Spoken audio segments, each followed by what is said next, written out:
രാജ്യം മുഴുവൻ പഹൽഗാം ഭീകരാക്രമണത്തിൻ്റെ ദുഃഖത്തിൽ നിൽക്കുമ്പോൾ ഭീകരരെ വെള്ളപൂശാൻ ശ്രമിച്ച മുസ്ലിം ലീഗ് നേതാവ്, മുസ്ലിം ലീഗ് സംസ്ഥാന വർക്കിംഗ് കമ്മിറ്റി അംഗം ബഷീർ വെള്ളിക്കോത്തിൻ്റെ മതസ്പർദ്ധ വളർത്തുന്ന ഫേസ്ബുക്ക് പോസ്റ്റാണ് വിവാദമായത്.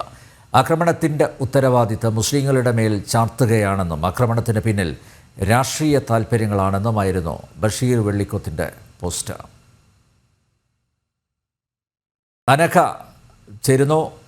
അനഘ, തീർച്ചയായും മതസ്പർദ്ധ വളർത്തുന്ന ഒരു പരാമർശമാണ് ബഷീർ വെള്ളിക്കോത്തിൻ്റെ ഭാഗത്തു നിന്ന് ഉണ്ടായത്.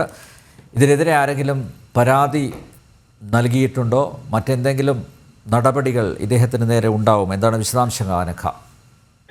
അനിൽ നമ്പ്യാർ ഇപ്പോൾ ഇട്ടിരിക്കുന്ന ഈ ഫേസ്ബുക്ക് പോസ്റ്റുമായി ബന്ധപ്പെട്ട് വലിയ രീതിയിലുള്ള വിമർശനമാണ് ലീഗ് നേതാവായിട്ടുള്ള ബഷീർ വെള്ളിക്കോത്തിനെതിരെ ഉയരുന്നത്.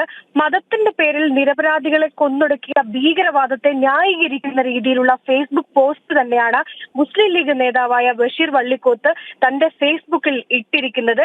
ഇതിൽ അദ്ദേഹം പറഞ്ഞിരിക്കുന്ന പ്രധാനപ്പെട്ട കാര്യം, രാഷ്ട്രീയ താല്പര്യങ്ങളാൽ സൃഷ്ടിക്കപ്പെടുന്ന അരും കൊലയാണിത് എന്നാണ് അദ്ദേഹം ഈ പഹൽഗാം ഭീകരാക്രമണത്തെ വിശേഷിപ്പിച്ചത്. മാത്രമല്ല, ആക്രമണം മറ്റാരോ ആസൂത്രണം ചെയ്ത് മുസ്ലിങ്ങളുടെ പേരിൽ ചാർത്തുന്നു എന്ന് പറഞ്ഞുകൊണ്ട് ഈ നടന്ന ഭീകരവാദത്തെ ന്യായീകരിക്കാനുള്ള ഒരു ശ്രമം കൂടി ആ ഫേസ്ബുക്ക് പോസ്റ്റിലൂടെ അദ്ദേഹം നടത്തുന്നുണ്ട്. ഈ ഫേസ്ബുക്ക് പോസ്റ്റിനെതിരെ സമൂഹ മാധ്യമങ്ങളിൽ തന്നെ വലിയ രീതിയിലുള്ള വിമർശനം ഉയരുന്നുണ്ട്. മാത്രമല്ല, തെറ്റ് ചൂണ്ടിക്കാണിക്കാനും അത് തിരുത്താനുമുള്ള മനോഭാവമാണ് വേണ്ടതെന്നും മുസ്ലിം സമൂഹം ഒന്നടങ്കം ഇതിനെ തള്ളിപ്പറയണമെന്നും തെറ്റിനെ ന്യായീകരിച്ച് മറ്റുള്ളവരുടെ തലയിൽ ഇടാനുള്ള ശ്രമം ഉണ്ടാകരുത് എന്നതടക്കമുള്ള കൃത്യമായി തിരിച്ചു വിമർശനം ഉന്നയിക്കുന്ന രീതിയിലുള്ള ഫേസ്ബുക്ക് കമന്റുകളാണ് ഇതിനെതിരെ വന്നിരിക്കുന്നത്. പക്ഷേ ഇത്തരത്തിലൊരു ഫേസ്ബുക്ക് പോസ്റ്റ് ലീഗ് നേതാവിന്റെ ഭാഗത്തു നിന്ന് ഉണ്ടായിട്ട് പോലും അതിനെതിരെ പ്രതികരിക്കാൻ അല്ലെങ്കിൽ ലീഗിലെ തന്നെ മറ്റു നേതാക്കൾ ആരും മുന്നോട്ട് വന്നിട്ടില്ല.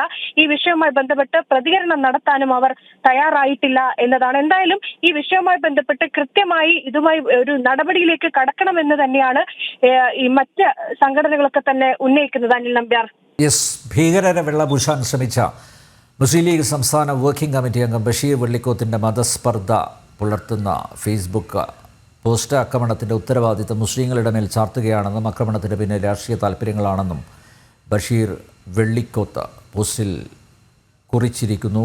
അനഘയാണ് കോഴിക്കോട് നിന്ന് വിവരങ്ങൾ നൽകിയത്.